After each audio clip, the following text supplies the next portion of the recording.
I always saw myself as a devoted wife and mother. My marriage wasn't perfect, but it was steady and predictable. Over time, my husband and I had settled into a routine of polite indifference.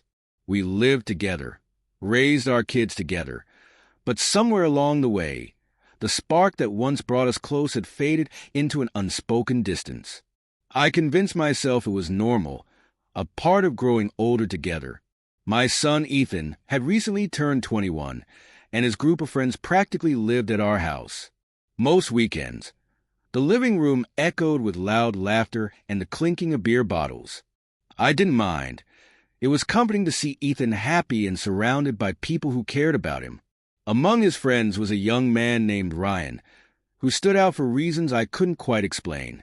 Ryan was tall, with sandy blonde hair and an easygoing charm that lit up any room. He was always polite and respectful, but there was a quiet confidence about him that caught my attention in a way I knew it shouldn't. At 24, he was only a few years older than Ethan, but something about him was magnetic. It all began one lazy Saturday afternoon. Ethan and his friends were out by the pool, laughing and tossing a football around. I was in the kitchen, preparing snacks, when Ryan walked in, dripping wet and shirtless. "Mrs. Carter," he said with a disarming smile. "Do you need any help?" I waved him off, trying to keep my eyes focused on the platter of sandwiches. "No, thank you, Ryan. You should go back and enjoy yourself." But he didn't leave. Instead, he leaned against the counter, watching me with an intensity that made my pulse quicken. "You always take such good care of everyone," he said softly. "You deserve to relax too." His words caught me off guard, and for a moment I forgot how to breathe. It wasn't just what he said. It was the way he said it, his voice low and sincere, as though he saw something in me that I hadn't noticed in years. I laughed nervously, brushing it off. "That's what moms do," I replied, trying to keep the mood light. But the way he looked at me made it impossible to ignore the unspoken tension in the air. In the weeks that followed, I found myself noticing Ryan more and more, the way his laughter filled the room, the way he always seemed to linger in the kitchen when I was there. I told myself it was harmless, just a silly crush I would never act on. But deep down, I knew it was more than that. Then, one evening, everything changed. Ethan had gone out with his friends, but Ryan stayed behind, saying he wasn't feeling well. I offered to make him some tea and sat with him in the living room. The house was unusually quiet, without the usual chaos of young voices. As we talked, I realized how easy it was to open up to him. He listened in a way my husband hadn't in years, his eyes locked on mine. I shared my frustrations, my fears, and the loneliness I hadn't even admitted to myself. When I finished, he reached out and took my hand. "You're incredible, Mrs. Carter," he said, his voice barely above a whisper. "You deserve to feel alive." Before I could respond, he leaned in and kissed me. It was soft at first, then filled with a hunger that left me breathless. Every rational thought screamed at me to stop, to pull away, but I couldn't. For the first time in years, I felt wanted, desired, alive. We broke apart just as the front door opened, and Ethan's voice called out. Panic surged through me as Ryan quickly stepped back, his expression unreadable. I spent the rest of the evening in a daze, barely able to meet my son's eyes, guilt and exhilaration warring within me. In the days that followed, Ryan and I never spoke about what happened, but the memory of that kiss lingered, a dangerous secret we both carried. I knew it was wrong, knew I was risking everything, but a part of me couldn't help.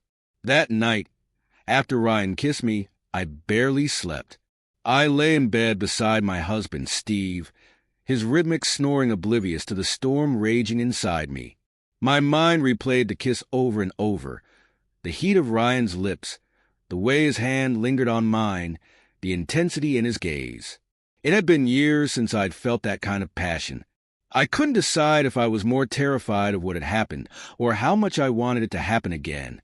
The next day, I tried my best to avoid Ryan. Ethan had a group project, so I assumed Ryan wouldn't be coming over. But as if the universe was testing me, the doorbell rang that afternoon. My stomach dropped as I opened the door and found Ryan standing there, holding a small toolbox. "Ethan said you needed help fixing the cabinet in the laundry room," he said casually, though his eyes betrayed a flicker of something deeper.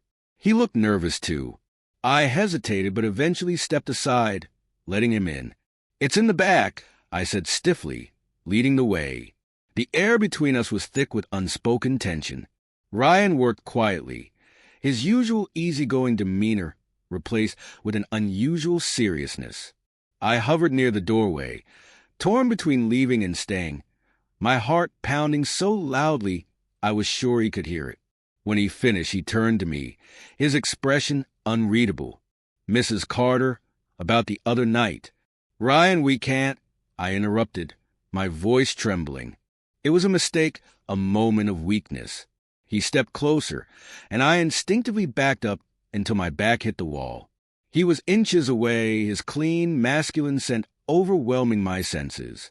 "Was it really a mistake?" he asked softly, his voice barely audible. "Because I can't stop thinking about you, about how it felt to kiss you."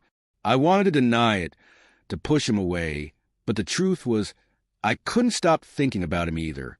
My resolve wavered as he reached out, his hand brushing my cheek. "You deserve more than this life," he murmured. "You deserve to feel alive, to feel wanted." And just like that, the walls I'd built around myself came crashing down. I closed the distance between us, my lips meeting his in a desperate, hungry kiss. This time, there was no hesitation, no guilt, just pure, unrestrained passion. His hands roamed my body, igniting a fire I hadn't felt in years. For the first time in what seemed like forever, I felt like a woman, not just a wife or a mother, but a woman who was desirable, needed, and alive.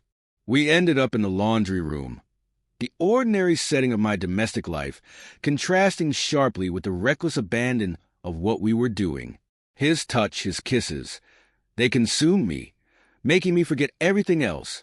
My marriage, my family, the consequences. When it was over, we sat in silence, the weight of what we'd done settling over us like a heavy blanket. I avoided his gaze, shame creeping in to replace the euphoria I had felt moments earlier.